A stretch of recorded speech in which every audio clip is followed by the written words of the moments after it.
Are you a lifelong fan of General Hospital? Are you a new fan who wants to know more about the history of the show? Do you enjoy talking about the show with others? Do you find yourself yelling at the TV? Is your self-care an hour a day in Port Charles? If so, we invite you to join hosts Amanda Kimmel and Shannon Coach at the place where all the hidden conversations take place and secrets are revealed. Meet us at Pier 54, a General Hospital fan podcast. Hello. Hi. Welcome to the Port Charles 411. I still don't know what to call it. I like Baby Train. You like Baby Train? Okay.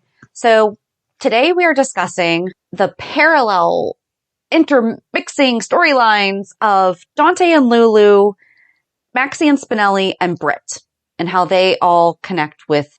It was started because when we talked about Ellie, you know, she brought up how Georgie is actually Spinelli's daughter. Right. And so that might confuse some people as to why did Dante and Lulu think that she was ever theirs. Mm-hmm. So we're going to tell you. And we are using General Hospital fandom. We are using so many different. We're using the Dante and Lulu, Britt Westbourne, Rocco Falconeri, and Georgie Spinelli sections. So we're going to start in 2013. No, 2012. 2012, yeah. Is when...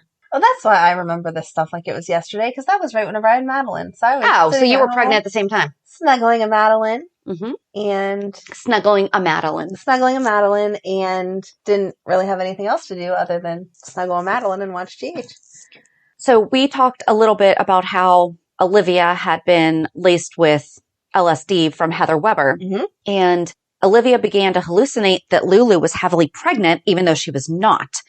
And afterwards, Dante and Lulu got home and they started to have a serious talk about their marriage, and they decided that everything is fine. Although Olivia had hallucinated that Lulu was heavily pregnant while at the hospital, Lulu became ill to the point of vomiting. And when Maxie saw Lulu vomit, she wondered if she might really be pregnant. So she told Lulu to take a pregnancy test, and the results actually came back positive. And Dante finds the test, but assumes that it's Maxie's. And then he's shocked to find out that it's Lulu, not Maxie's, and that they're pregnant. He tells her how happy he is and made sure that she doesn't have any reservations, which she doesn't.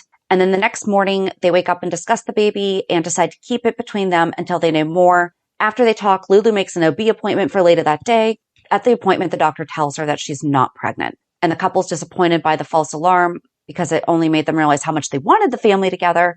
And they decided to try for a baby right away, but they have problems conceiving. And then they eventually find out that Lulu can't carry a baby to term. And so they decide to look into the adoption route. But then Lulu lied on the application because she had had an abortion as a teenager. And apparently, it was the lie that got her blacklisted, Mm-hmm. not the abortion. Right. But the adoption agency, I forget how they found out about it. And I didn't dig into that for this. But they find them and they've been blacklisted on the national database because they lied on their adoption application. Right. So then Dante and Lulu start interviewing potential surrogate mothers and they can't find the right one. Maxie agrees to be the surrogate and is impregnated with Dante and Lulu's baby. During the Christmas episode, Maxie calls Spinelli to entertain her while on bed rest. Spinelli says that he needs to leave, but Maxie has cramps.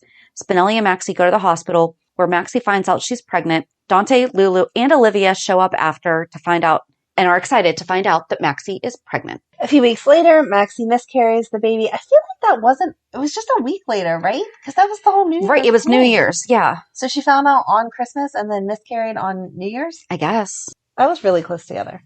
Maxie and Spinelli have sex, and Maxie becomes pregnant again with Spinelli's baby. Maxie decides not to tell Dante and Lulu and pass her child with Spinelli off as Dante and Lulu's child. Lulu tries to get Maxie to tell her what's going on, but Dante and several other obstacles have pressured her to stop worrying or derailed her attempts at finding out. Now Dr. Britt Westbourne has Maxie blackmailed into doing her evil bidding to keep Maxie's secret, because that's who went and found out. That's who had done the ultrasound after the fact. Right. And realized that those dates did not match up. Yep. In late March, Lulu is kidnapped. How many times has Lulu been kidnapped? I feel like we read that every other day. Dante, Luke, Laura, and the police search for her. Nicholas returned to Port Charles and went to Dante and Lulu's to warn them when he was shot and falls into a coma. Luke and Laura find out that Helena Cassadine took the Haunted Star. Luke, Laura, and Dante go to find out where the ship was. Luke and Laura got on the ship first when they found Helena with her guards. Luke and Laura tell her that Lulu was kidnapped and Nicholas was shot. Helena was in shock that her grandson had been shot and she told them that she had nothing to do with the shooting. Dante got on the ship and saves Luke and Laura. Dante said if Helena does not tell him where Lulu was, he was going to kill her. That would have been good. Dante said that someone was downstairs in one of the rooms. Luke and Laura went into the rooms and found Luke's son, Ethan. Oh, I miss Ethan. Again, we just talked about him. I was going to say he was just back. And this does all fall into why the pregnancy thing. So don't think that we're just taking you on this fun adventure. It does make sense. Ethan told them that he was living at Lucky's house in Ireland, but Lucky had moved to Africa, which was so weird also. He tells them Helena wanted Lucky, but he wasn't there, so they took him instead. Luke, Laura, and Ethan try to escape, but Helena finds them and recaptures them. Helena tells Laura that if she wants to save Lulu, she would have to kill Luke. Laura refuses, so she hands the gun to Luke, and he kills Helena's guard before shooting and killing Helena. More guards were coming, so Ethan left Luke and Laura to take on the guards. I really miss Ethan, though. Yeah. He would be a good character now that Lulu's in the coma. Yeah. To come and kind of like make sure everything's being okay. Right. He could have helped Dante take down Peter. So then Luke and Laura woke up on Cassadine Island and were shocked to see Stavros Cassadine. Stavros told them that he has Lulu and that she was on ice. Dante found a way to get on the island, and Dante found Lulu now being played by Emmy Rylan. She was frozen in an ice chamber. Dante hit an alarm, and Stavros ran downstairs. Luke and Laura ran after him, while Dante brought Lulu out of the chamber and laid her down the table. Luke, Laura, and Dante think that Lulu was dead, so enraged Laura pushed Stavros into the ice chamber and locked him in. He was frozen to death. But at the same time, how was he frozen to death if he just had Lulu frozen in there alive? Maybe they changed the settings. Maybe. It was a little more cold for him. I can't remember that, but yes, that sounds good. Lulu woke up but didn't remember Dante or her parents. A couple months later, Lulu started having flashbacks of her time with Stavros. Dante took Lulu back to their apartment, and she tells Dante that she and Stavros got married on the Haunted Star. Stavros told Lulu to sleep with him, but she refused, so Stavros had Nicholas shot. After Lulu told Dante that she remembered, they reconnected and made love. Dante and Lulu still believed that Maxie was carrying their child. And then while all of this was going on, in March 2013, we learned that Britt and Obrecht are mother and daughter. And then at that year's nurses' ball, Britt took the stage and revealed that she was pregnant with Patrick's child. And Britt had told Patrick that she was going to have an abortion.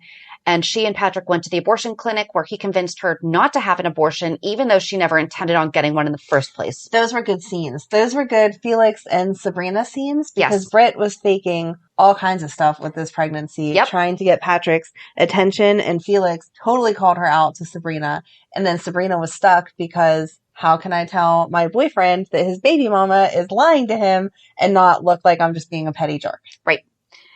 Britt then schemed and claims that she has severe morning sickness, the hypermesis whatever. So that really bad morning sickness. But that's what Kate Middleton had. Mm-hmm. So that's why Britt had it, because she's a duchess. When the tests are done, it is revealed that she does in fact have this. It's learned that Britt's new friend and lab technician, Brad Cooper, changed the results for her. Of course. Due to this sickness, Britt is put on bed rest and convinces Patrick to let her move in with him. However, Patrick eventually gets smart and realizes that Britt can't stay with him. Sabrina offers to move Britt in with her, to which Patrick reluctantly agrees. And later, so does Britt, but she has no other option.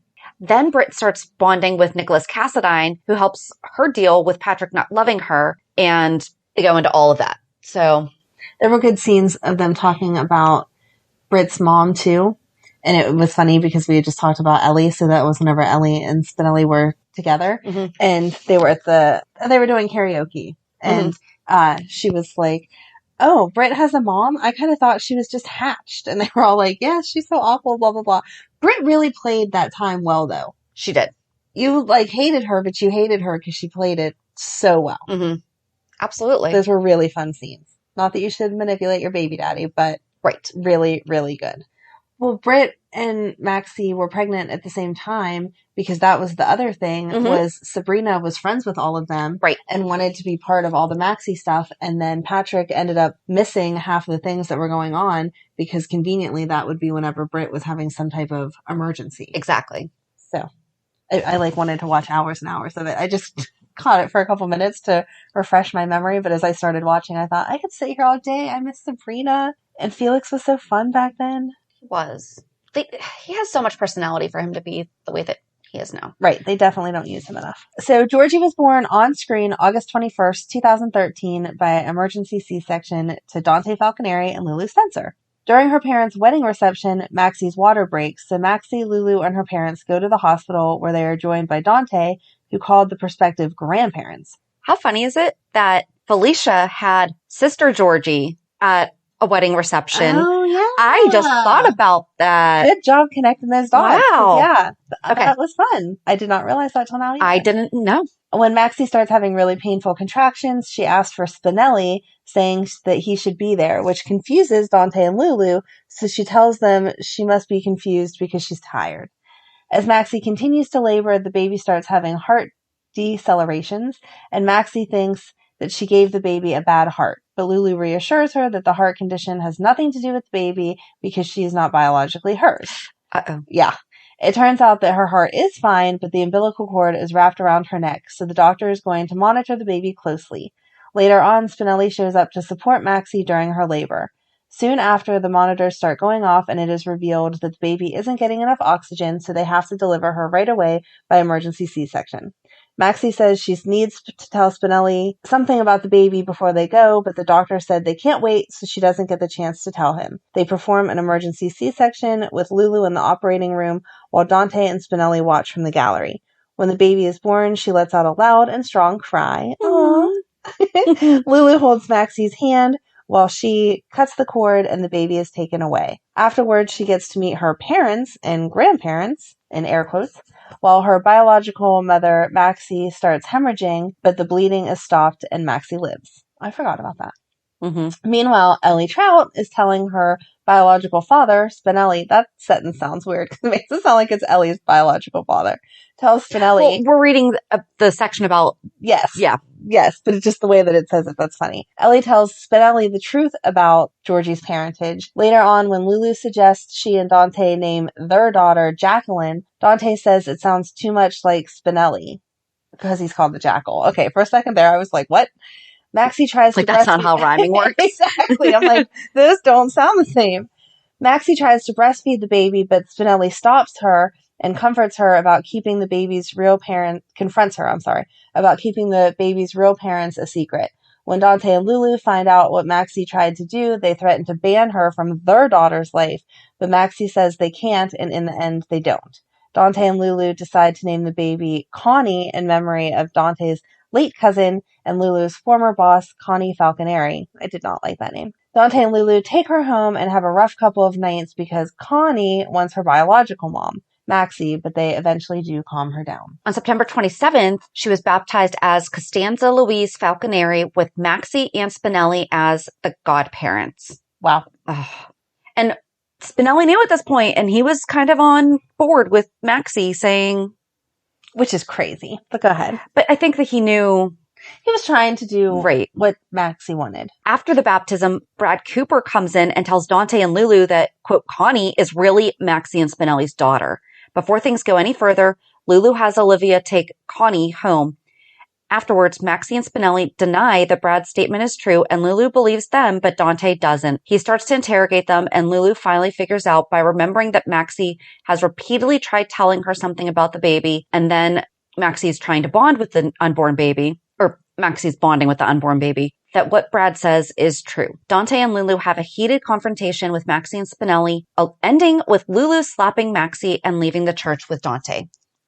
Back at the loft, Lulu tells Dante that regardless of the truth, she wants to fight to keep Connie, and at the same time, Maxie and Spinelli decide that they want their daughter back. Dante and Lulu call and ask Spinelli and Maxie to come over so they can talk about Connie. Okay, and then in parentheses, it says, Spixie thought that Lante were going to give them back their baby, which we understand are their ship names, but I feel like in this context, right? Like, huh? maybe we don't do that.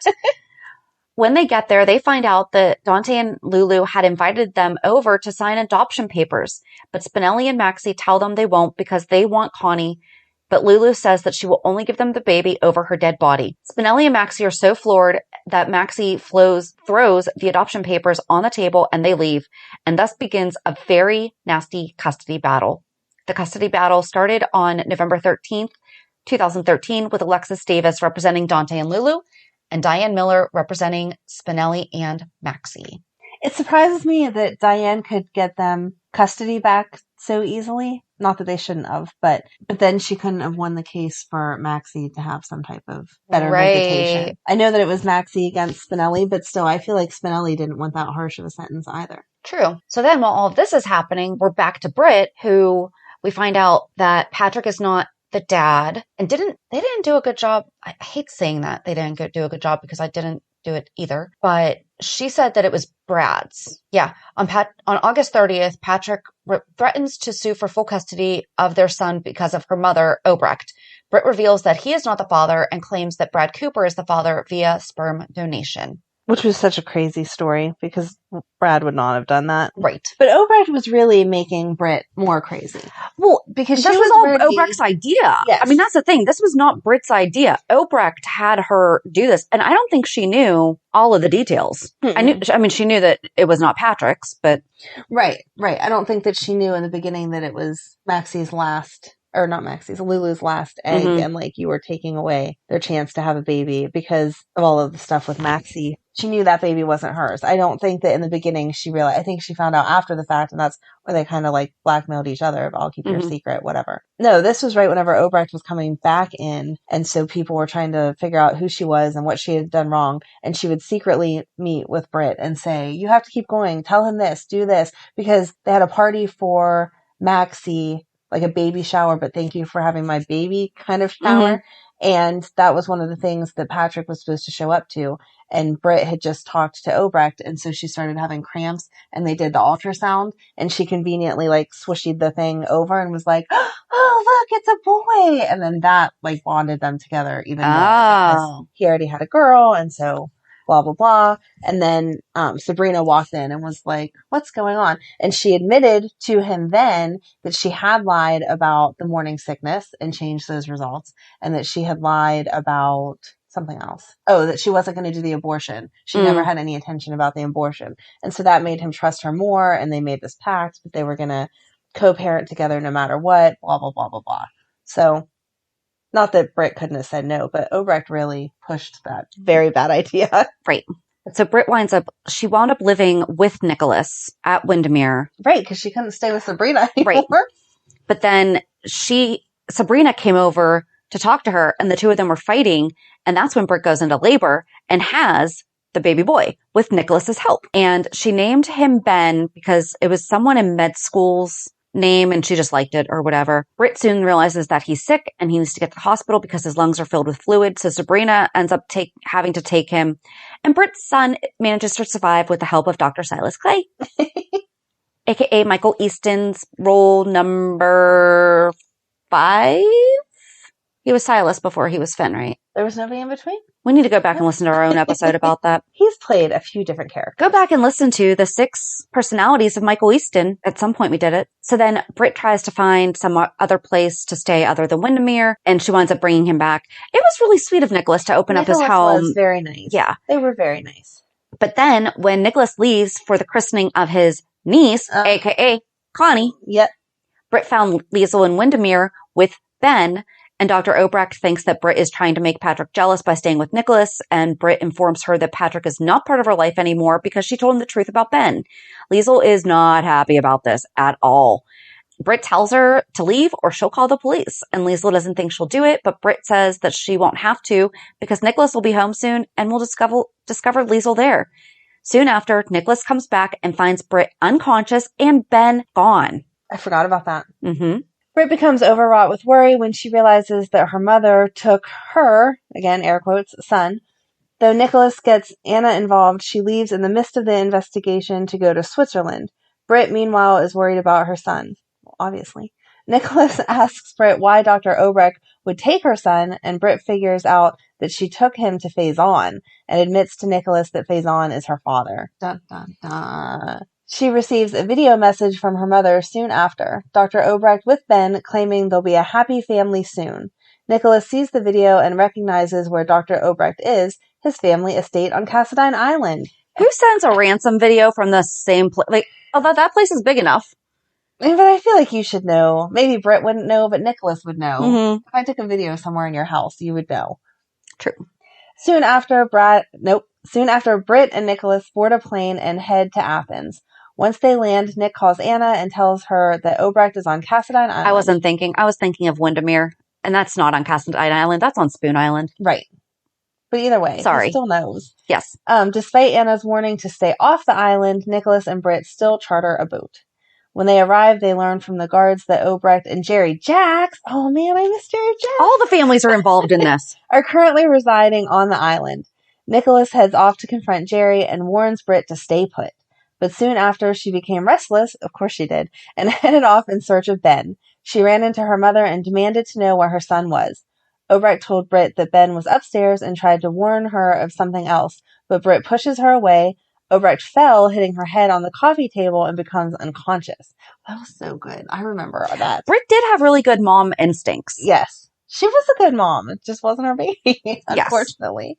Exactly. Dante should be happy that she took such good care of him. Right. Britt hurries upstairs and finds her son in the arms of her father, Faison. Faison claims he's going to raise Ben as his heir, but Britt claims that Ben isn't even her son, therefore not related to Faison either. Faison thinks she's lying and threatens her, but Nicholas shows up and helps her out. Soon after, Britt finds out that Robin is alive. Oh, geez. Having been held hostage by Britt's parents. I forgot this all the time. I know. Faison and Obrecht corner the three of them with Ben and hold them at gunpoint. Then Jerry shows up and reveals that he's holding Robin's parents, Anna and Robert Scorpio, and will only let them go if Robin creates a cure for his... I can't say it. Polonium. Thank you. I know it because I know them saying it, but when I go to read it, I was going to mess it up. For his polonium poisoning. Nicholas and Britt say they have to go back to Port Charles or people will become suspicious. Jerry agrees but has Faison and Obrecht watch them and Robin to make sure they don't turn against him. It really did have everyone involved. It did. So then we go back. And this is what I'm saying. It's a little bit all... I mean, they were happening at the same time. So exactly. Yeah, you have to jump back and forth. So then back in the courtroom in November 2019, the 13. Falcon... Yeah. In 2013, the Falconeris lose custody and the judge awards full custody and parental rights to her biological father, Spinelli. I love how it just says Spinelli and not Damian Spinelli. Right. Her biological mother, Maxie, is deemed unfit and therefore denied visitation and is not allowed near Connie for a period of 6 months, at which point the possibility of visitation can be revisited. Spinelli and Connie moved in with his friend Sam Morgan and her son Danny Morgan so they could keep the terms of the judge ruling. Initially, Maxie had a hard time staying away from her daughter and even tried to see Connie, but Spinelli refused to let her out of fear that if they got caught, they would both lose custody of their daughter. Devastated over not being able to see her daughter, Maxie attempted suicide with some pills, but was stopped by her thought-to-be dead cousin, Robin Scorpio Drake, who convinced her that she was strong enough to withstand the next 6 months and be better for her daughter. Shortly after, Spinelli's girlfriend, Ellie, received a job offer from a hospital in Portland, Oregon. They were both adamantly against taking the job because neither wanted to take Connie that far away from Maxie. See, and that's sweet too, and that really was. Ellie was taking them all into consideration. Mm-hmm. But Maxie encouraged Ellie to take the job and told Spinelli that she wanted him and the baby to move to Portland with Ellie. Maxie explained that she wanted them to make the move because it would be easier to stick to the judge's ruling if her daughter was 3,000 miles away and not just across town. And we talked about that last week, that they did go to Portland. And Lulu was mad at Dante for them losing custody because she lied about something on the stand and he told the truth because he didn't back her up when she lied on the stand about attempting to kidnap Connie. So it causes a fun strain in the four friends' relationship, and Dante and Lulu eventually reconcile and they decide that they wanted to try for another baby. They head back to the GH lab to check on their 2 remaining embryos and learn from lab tech Ellie. I forgot that she was part of that. I knew she was that she worked there, but I forgot she was the one that had to tell them. They really got this all connected. That both of her embryos were missing. They're devastated at the news, but determined to get to the bottom of what happened and find their embryos. Ellie suggests that they talk to Dr. Westbourne, who was Maxie's attending physician during the surrogacy. They try to contact Britt but cannot reach her, so instead they take their concern to lab manager Brad Cooper, who I'm sure is very helpful. He assures them that he will get to the bottom of things. It was later revealed through a conversation between Britt and her mother, Obrecht, that the two of them stole Lulu and Dante's two remaining embryos. Oh, see, I didn't think they took both of them. I thought there was only one left, and that was what they took. Two remaining embryos and used them to impregnate Britt. Brad, who had also been in on the secret, met Britt at Windermere to warn her that Lulu and Dante just found out that their embryos were missing, and it wouldn't be much longer until they figure out that Ben is their son and that Britt has him. On Christmas Day, Lulu invites Nicholas to spend the holiday with her and Dante, and he brings Britt and Ben with them to the Falconeri's loft. Dante meets his son for the first time, and Dante and Lulu are able to bond with Ben, while still unaware that he is their biological child. Yeah, I don't like that they just said met his son for the first time. Because, I mean, yes, technically that is the truth, but they didn't know. No, it was his nephew. Right. Or not his nephew. But it's his nephew. It's his wife's brother's. But it wasn't his son. If Britt and Nicholas would have been married, yeah, but then it would have been his nephew. But it was like that's a technicality. All right. Dante and Lulu decide that they want to start the process of in vitro again. At the hospital, before they start the process, Dante and Lulu spend time with their son, which they still didn't know was their son. With Ben. Yes, with Ben. On New Year's Eve, Britt does an ultrasound on Lulu and tells the couple that Lulu's eggs are no longer viable. Lulu and Dante are devastated, and because of everything that has happened and her blaming Dante for losing the baby, she ends up leaving him and doesn't know when she will be back. That was so sad for her. Mm-hmm. That was really devastating. It was. To find out that she couldn't, they'd already harvested these eggs, now they're gone, and then to go back and she doesn't have any more. That was sad. Yeah. Poor Lulu. Lulu moves in with her cousin Carly and talks to her dad about the separation from Dante. Dante goes back to work and begins to bury himself in work to keep from thinking about his marital problems. At the PCPD, he meets his new partner, Detective Nathan West. Yay! Eventually, Dante and Lulu decide to work things out. They also learn that Ben is Dante's son. While at Britt and Nicholas's engagement party, Elizabeth Weber shows Lulu a letter that Britt wrote revealing that Ben is Lulu's son, not hers. Lulu confronts Britt at her and Nicholas's engagement party, and Britt finally admits the truth about Ben's full parentage. Later on, Obrecht holds a dagger on Dante and Lulu and kidnaps Ben. She then holds him and Elizabeth hostage at the Weber house. Dante rescues Ben and finally reunites him with his mother, Lulu. When Dante and Lulu bring their son home, they rename him Rocco, which was the name of the dog in Olivia's hallucination. Ben was so much better, but go ahead. The next morning, Dante and Lulu wake up with Rocco in bed with them and then discuss what Obrecht said about having their embryo. So you're right. There was one left. Okay. I was going to say, I didn't think they used both. Later that day, they go to see Obrecht and find out what she wants. Oh, this is how we get Charlotte. Okay. Sorry. That doesn't track, though, because Charlotte's older than Rocco. Okay. Later that day, they go to see Obrecht and find out that she wants the charges against her and her daughter to be dropped and full immunity in exchange for their embryo. Dante tries to convince Scott to drop the charges while Lulu tries the same with Nicholas and Elizabeth. After all the parties are on board, Dante and Lulu tell Obrecht that she's going to get her deal and she sends them to Kelly's to get their embryo from Victor Cassadine, right? Mm-hmm. On May 15th, Anna tells Dante and Lulu that the embryo they got from Victor was in fact theirs. After she leaves, how would Anna know? I don't know. She's not a doctor. Reading this stuff after, and I'm sure in context it made sense that, like, you know, she verified it through the WSB and blah, blah, blah, blah, blah, but just that sentence by itself does not make sense. After she leaves, Dante and Lulu discuss their options about having another child, and Lulu suggests that she carry their child. She goes on to explain that the doctor never said that was impossible for her to carry a child, just unlikely. When Dante gets called away, they decide to table the discussion, but Lulu makes an appointment anyway. Of course she does. Mm-hmm. It's Lulu. On May 27th, Dante meets Lulu and Rocco at Kelly's, where she tells them that she had set up a fertility appointment and they decide to go together. On June 11th, Dante and Lulu go to the fertility appointment where they find out that Lulu may have been misdiagnosed. She may have a septate uterus, which can be corrected with a simple procedure instead of a bicornuate. That sounds right. Okay, uterus. After the appointment, they decide to think on it for a while, and the next day, after talking with Olivia, Lulu tells Dante that if he's on board, so is she. I mean, she's the one that has to go through the surgery. So True. I feel like if she's not on board, we're going to have an issue. On July 1st, Dr. Chu performs a procedure on Lulu to determine if she has a septate or biocormate uterus. Sorry if I'm butchering those. I'm not a medical person.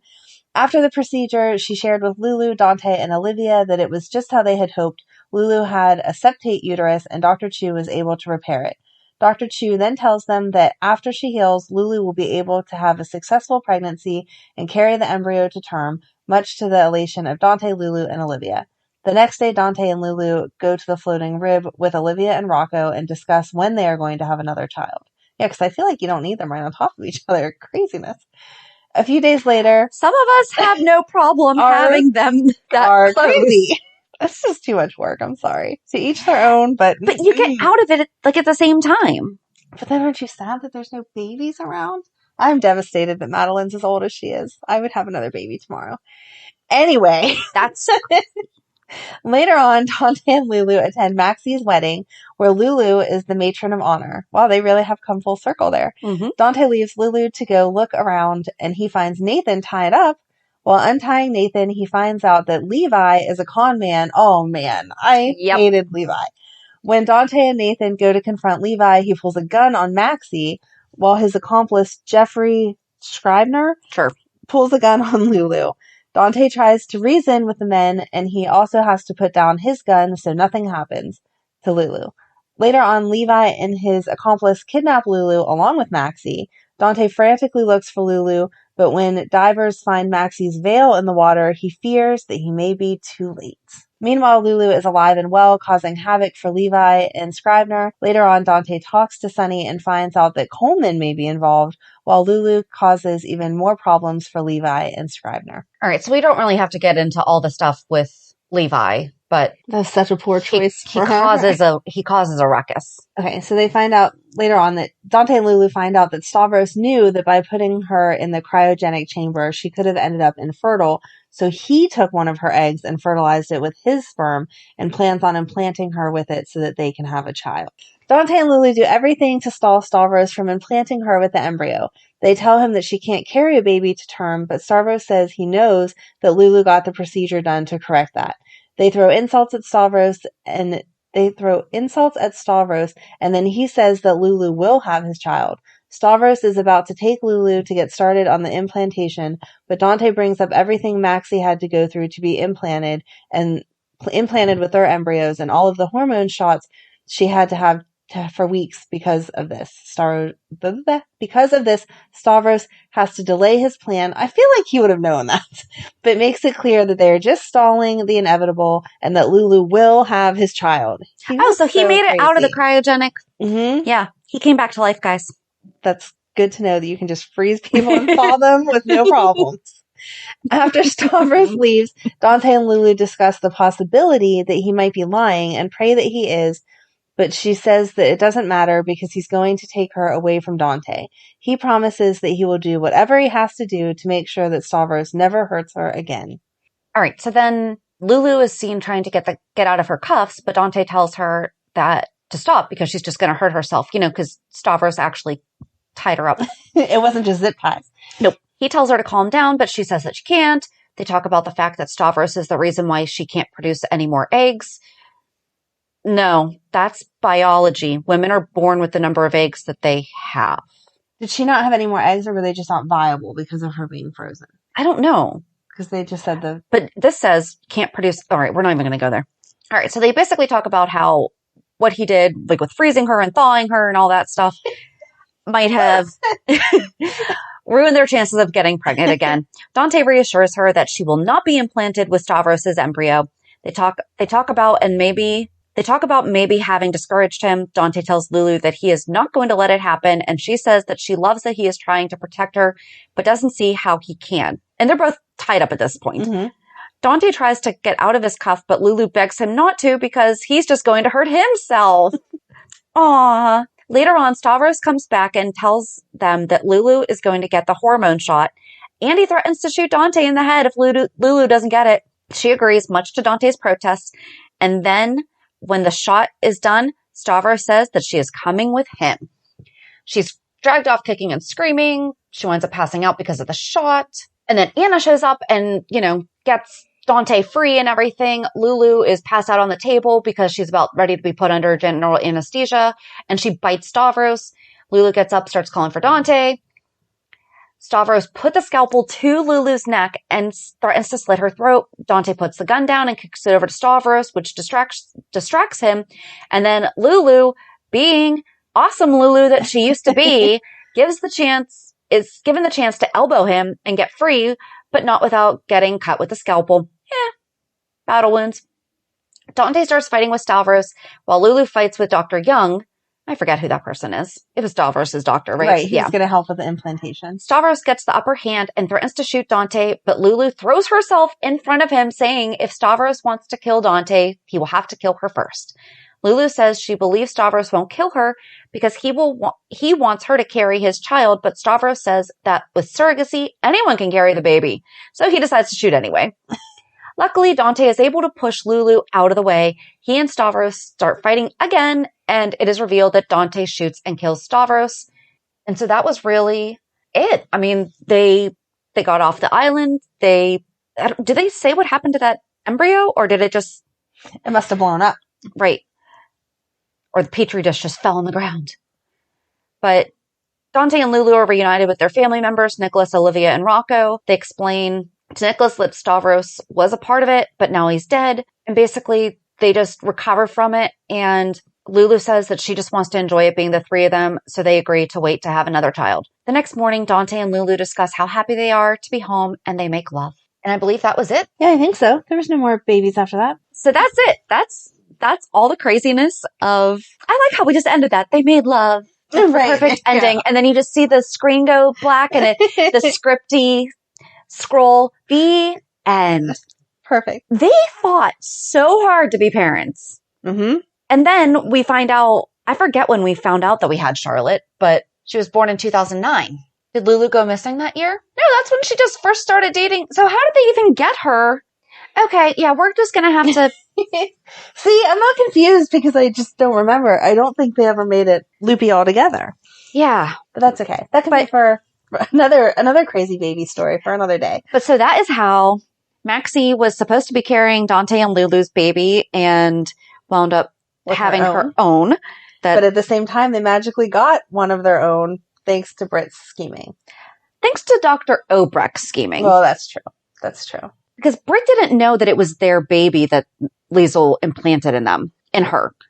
But she knew it was someone's. They didn't talk about that. They knew it was someone's, of course, but she didn't know that it was Dante and Lulu's. She just knew that she was having a baby, was supposed to pretend that it was Patrick's. Right.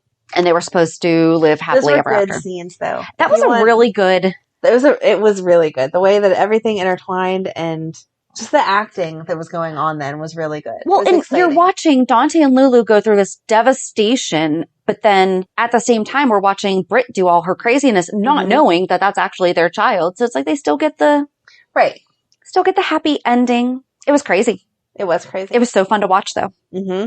They need to do that again. I'm sorry. I mean, Wiley's adorable, and I love that we have him, but that was such a better whose baby is it story. Yes, absolutely. It was way more exciting. So we hope that this made sense and that it might answer some of your questions that you might have around the whole, why does Georgie live with Spinelli? Right. All right. So join us on Monday as we recap this week's shows. Have a good weekend. And we'll meet you at the pier. Bye. Bye. If you enjoyed today's show, we invite you to go to pier54podcast.com to subscribe on your favorite platform. Don't forget to leave us a review. And you can also follow us on many social media channels. Just search for Pier 54 Podcast. Also, we are not perfect, so if there is something that we missed or messed up, just let us know by emailing us at pier54podcast@gmail.com.